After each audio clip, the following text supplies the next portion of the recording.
শুনলাম বাংলাদেশে বলে আতিফ আসলামের কনসার্ট হলো। হ, তাহলে চলেন গাইস, কিসের আর দেরি, কনসার্টটা অল্প উপভোগ করি। আই, এটা আতিফ আসলামের কনসার্ট চলতেছে না প্রনহাবের অডিশন চলতেছে? ভাইরে ভাই, এটা কনসার্ট হইতেছে না চারিদিকে শুধুমাত্র চাটাচাটি ট্রেনিং হইতেছে? ভাই তেমন কিছু না, আতিফ আসলামের কনসার্টে যা চাটাচাটির প্র্যাকটিস চলতেছে। কারণ এরা যদি ভবিষ্যতে আমেরিকাতে যায়, সেখানে তো চাটাচাটির প্রতিযোগিতাতে 1 নাম্বার হওয়া লাগবে, সেই জন্য সে রিহার্সালটা এখানে করতেছে।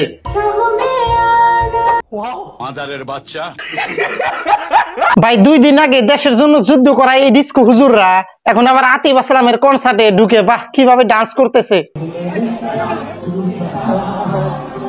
তাই ভাই আমি মাঝে মাঝে বলি, এদের জন্যই হ্যাঁ বারবার প্রমাণ হয় আমাদের বাঙালি জাতিটা কত বড় বিশ্ব চুতিয়া। আসলে ভাই দিনের বেলায় ভারতের পতাকা পায়ের তলে রেখে রাতের বেলায় বলিউডের গানটাই শোনার মজাটাই আলাদা। এখন আবার অনেক মাঙের নাতি বলবে, আরে গান বলিউডের হলে কি হইবে, আতিফ আসলাম তো পাকিস্তানের একজন কণ্ঠশিল্পী, তার মুখে গানটা শোনাই যায়। তাহলে ভাই বলো তো, মুসলিমের কণ্ঠে কবে থেকে গান শোনা যায় হয়ে গেল? বলো প্লিজ। R ball control. ভাই মাঝে মাঝে কিছু পোস্ট লেভেলের মাদারবোর্ড পোলাপানের কথা শুনলে না আমার তলের বেশি একদম মাথায় উঠা যায়।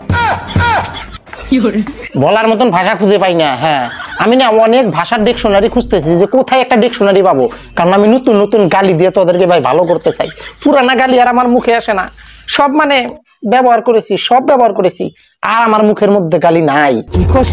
তারপরও কিছু কিছু মাদারবোর্ড পোলাইবান বলে, আরে ভাই গান তো সব ভাষারই শোনা যায়, আর আমরা ভারতের তো বিপক্ষে না, আমরা ভারতের নিয়ম নীতির বিপক্ষে। তো ভাই তোমাদেরকে কি বলবো বলো? তুমি আমার সঙ্গে কথা বলবে না। দেখ ভাই, এই সমস্ত বোকাচন্দ্র জ্ঞান আমাদেরকে দিতে আসিস না, আমরা বুঝি। তুই ডাইরেক্টলি বল আমার কনসার্ট ভালো লাগে, আমার ওখানে মাগে নিয়ে মানে চুলকাচুলকি করতে অনেক ভালো লাগে। ওপেনলি বলে দে না, লজ্জা কিসের? আমি ওই যে একটা কথা বলি না, যার নাই মান সম্মান সে আবার কিসের মুসলমান। আর তোদের মতন সারারা তো সবসময় বেঁচে খায় নিজের ইমান।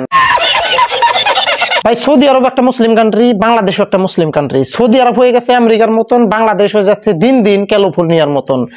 আর ভাই 6টা বছর অপেক্ষা করে দেখবা বাংলাদেশেও না ওই যে ক্যালিফোর্নিয়া আমেরিকার মতন লিঙ্কডি পেনশন পরে ঘুরবে ভাই, তখন কেউ কিছু করতে পারবে না, কারণ দিন দিন সেই অধপতনের রাস্তায় চলে যাচ্ছে বাংলাদেশ।